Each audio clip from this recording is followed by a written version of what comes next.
There are many types of millets, but this super grain helps not only with weight loss but is especially important for PCOS women.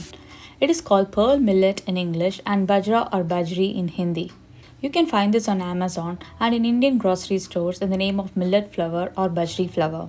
You can make crispy dosa or Indian crepes in just 10 minutes with no unnecessary ingredients like baking soda. Let's see how to make it. To a bowl, add 1 cup of millet flour and add 2 cups of water. Pearl millets are very rich in fiber and protein and they are commonly used in India. Use a whisk or a spoon to mix it well for a minute. Then add salt to taste. Here I am adding little grated ginger and half a teaspoon of cumin seeds. Then add a small onion that is finely chopped and finally some chopped coriander leaves. Give this a mix again and the batter should be watery like this. You can add more water to adjust the consistency but make sure to add it little by little. Let this batter rest for 5 minutes. Then take a pan and heat it.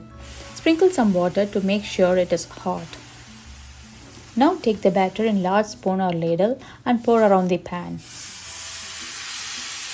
If you have watched this far, will you please consider subscribing to my channel? That would really help my channel grow.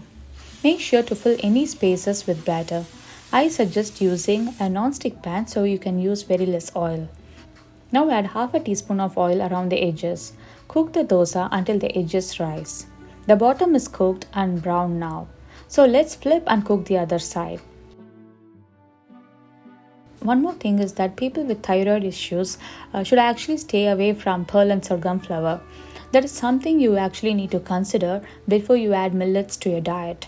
Finally, fold the dosa and serve it. Our crispy dosa is ready. Thanks for watching.